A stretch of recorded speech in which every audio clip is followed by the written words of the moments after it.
analisis proses kuantitatif adalah pendekatan yang kuat untuk menganalisis sifat waktu dari proses bisnis seperti waktu tunggu pelanggan yang diharapkan atau tingkat pemanfaatan sumber daya. Kemudian dari analisis proses kuantitatif ini juga memungkinkan untuk analisis what if atau bagaimana jika gitu ada di beberapa kondisi tertentu dengan memungkinkan perhitungan sifat-sifat tersebut untuk desain proses bisnis alternatif tanpa memerlukan desain tersebut untuk dilaksanakan dalam praktik.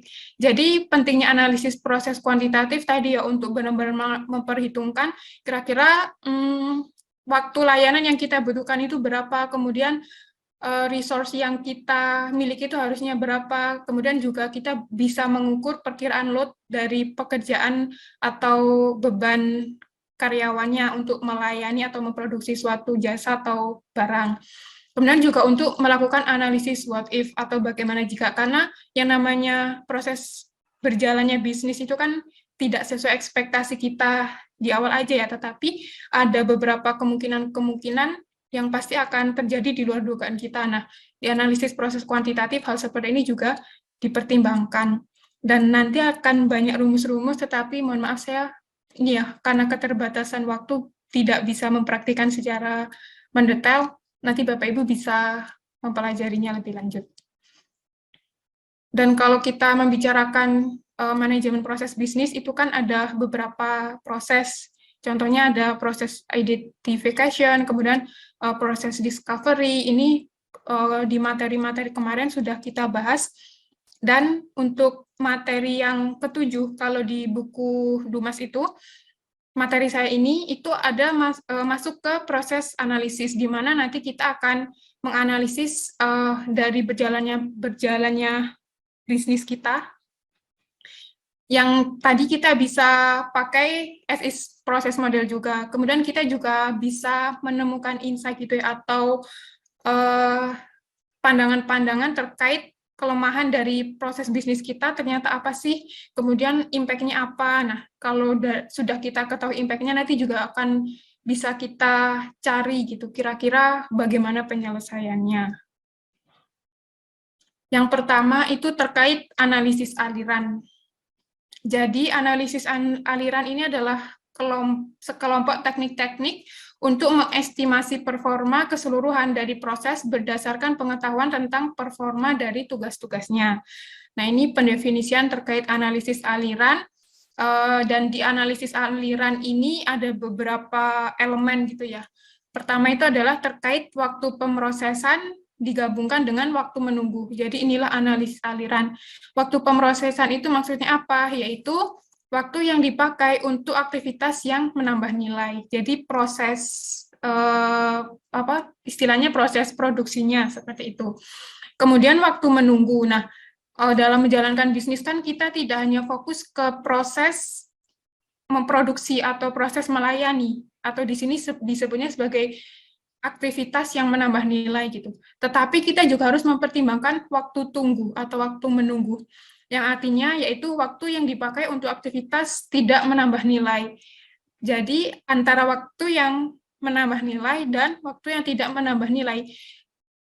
Di dalam analisis proses kuantitatif, yang dipikirkan itu bukan hanya aktivitas untuk menambah nilai, tetapi juga yang tidak menambah nilai pun tetapi memakan waktu, itu juga harus kita pikirkan. Nah, dari penggabungan dua hal ini nanti muncul yang namanya waktu siklus. Jadi waktu siklus itu apa? Yaitu waktu antara dari awal sampai akhir dari berjalannya keseluruhan proses kita, baik itu untuk produksi maupun maksudnya produksi barang atau produksi layanan. Kemudian tadi kan kita sudah menemui waktu siklus ya, yang dari dua hal ini. Nah, waktu siklus itu kita juga memperhatikan antara processing time dengan cycle time, yang nanti kita akan juga mengetahui akhirnya seberapa cycle time-nya itu berapa, efektivitasnya atau efisiensinya itu berapa. Nah, nanti juga akan ada rumusnya. Nah, ini contoh dari berjalannya suatu proses Bapak Ibu. Pertama itu ini terkait pinjaman ya, pinjaman di bank atau di lembaga jasa keuangan. Pertama itu akan ada permohonan yang diterima. Kemudian di sini kan pasti permohonannya itu berisikan berkas-berkas atau informasi-informasi nanti akan diperiksa. Nah, di sini diperiksanya itu 1 hari. Kemudian di sini ada analisis 2 gitu ya, ada 2 proses, dipilih salah satu. Di sini cek riwayat kredit dengan cek sumber pemasukan. Nah, kalau yang cek sumber pemasukan ini waktu pemrosesannya misal 3 hari, sedangkan untuk yang riwayat kredit itu misal 1 hari. Nah, akhirnya kan nilai permohonan ini itu sejumlah 3 hari. Kemudian nanti akan diputuskan apakah ini diterima atau ditolak. Nah, kalau ditolak akan diproses atau diinformasikan 2 hari, dan ketika diterima berarti dibuat penawaran kredit yang memakan 1 hari. Kemudian ini permohonan akan diproses. Nah, kemudian yang akan kita tanyakan secara keseluruhan, waktu siklusnya itu kira-kira berapa hari? Nah, ini ada rumusnya. Jadi, berapa waktu siklus rata-ratanya itu dihitung dari proses A itu memakan berapa waktu, misal tadi 10 menit atau 10 hari gitu. Kemudian yang B, proses kedua itu berapa durasinya. Nah, itu juga harus dicari tahu. Sehingga waktu siklus itu terdiri dari proses penambahan proses pertama ditambah proses kedua. Contoh ini akhirnya 30 hari. Nah, berapa waktu siklus rata-rata ini untuk jalur alternatif dari misal aktivitas A atau proses A itu memakan misal 10 hari di sini. Kemudian untuk yang alternatif B ada 20 dan alternatif yang C itu ada 10. Nah, nanti akan kita ini ya bagi akhirnya kan di sini tuh utilize-nya itu 50%, di sini juga 50%. Sehingga cycle time-nya kita bisa menghitungnya itu seperti ini. Akhirnya di sini kita ketahui kalau cycle time-nya itu adalah 25 hari. Nah, kemudian kita bayangkan semisal di sini itu tadi kan rata ya, 50%, 50%. Di sini ada yang 90%, kemudian yang 10%. Bagaimana perhitungannya? Nah, akhirnya di sini akan memproses selama 29 hari. Untuk 0,9 ini dari bentuk persennya itu ya, kita jabarkan ke dalam angka seperti ini. Kemudian ini juga untuk yang rework loop atau proses berulang. Berapa waktu siklus rata-ratanya? Nah, contohnya di sini cycle time-nya itu di sini kan tadi udah kita ketahui proses A itu memakan misal 10 hari, kemudian B itu 20 hari. Nah, di sini prosesnya itu di sini tidak mengeluarkan atau tidak apa ya, tidak ada angkanya, artinya 0%. Kemudian untuk yang proses di sini itu 100%. Berarti cycle time-nya itu adalah 30 hari. Terus bagaimana jika kebalikannya? Nah, maka cycle time-nya itu sebanyak ini. Kemudian bagaimana jika 80% dan 20%? Nah, maka prosesnya seperti ini, atau perhitungannya. Dan ini ada beberapa rumus-rumus yang bisa kita gunakan.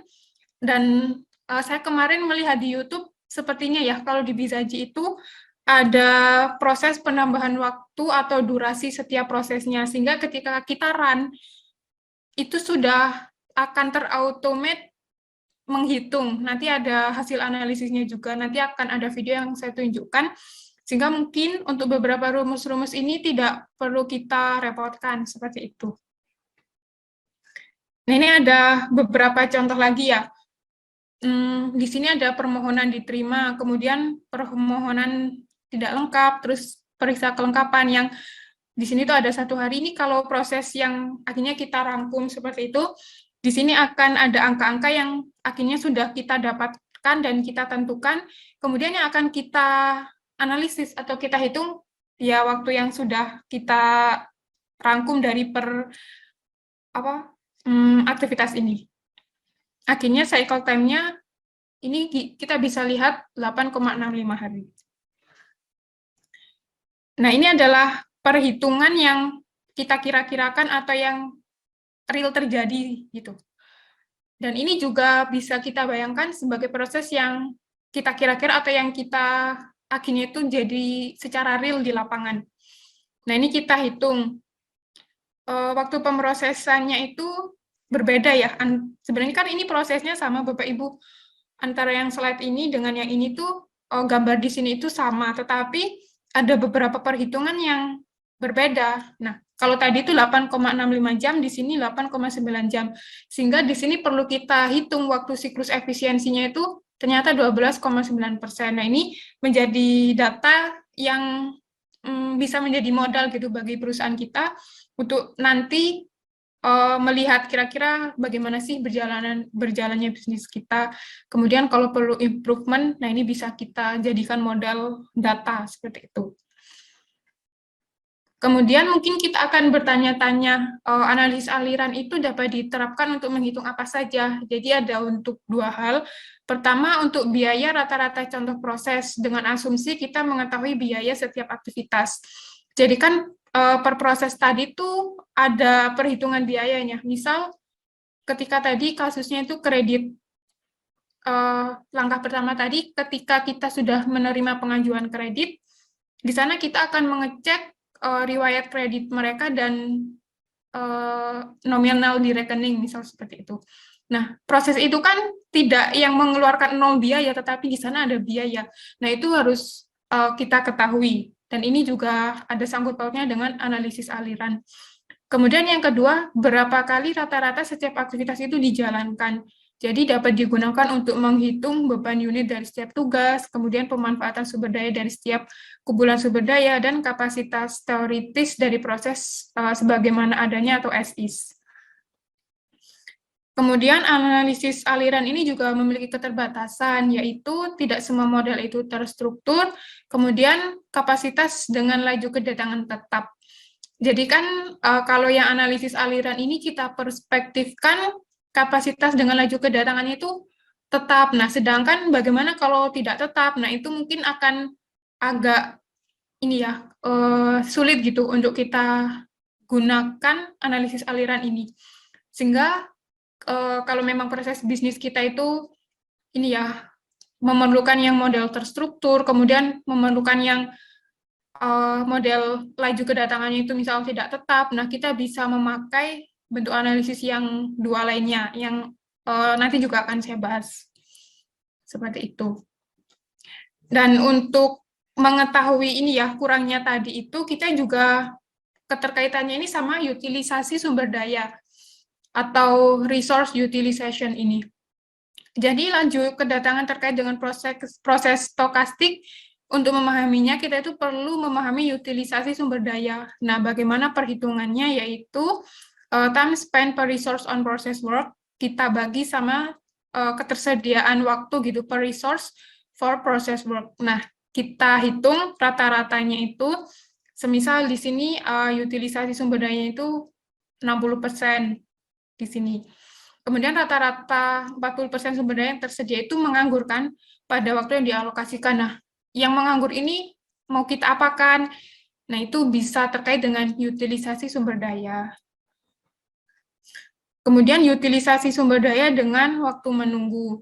Nah, umumnya utilisasi sumber daya itu lebih dari 90%. Dan waktu tunggu ini akan meningkat drastis gitu. Jadi antara utilisasi sumber daya dengan waktu menunggu itu memiliki keterkaitan, yang ini juga penting juga untuk kita masukkan ke dalam analisis analisis proses kita, seperti itu. Selanjutnya ada hubungan antara waktu siklus dengan work in progress, atau biasa disebut itu WIP. Nah, perhitungannya, jadi WIP itu sama dengan rata-rata work in process gitu ya, rata-ratanya. Kita hitung dari jumlah yang sedang berjalan, dimulai tetapi belum selesai. Kemudian misalnya ada pesanan aktif dan tidak terpenuhi dalam proses order to cash. Kemudian WIP ini adalah salah satu bentuk dari pemborosan. Contoh ya, 7 plus 1 itu sumber pemborosan. Untuk formulanya atau title formulanya itu WIP sama dengan lambda dikali waktu siklus. Seperti itu. Kemudian lambda ini didapat dari mana? Lambda itu laju kedatangan atau jumlah kasus baru per satuan waktu.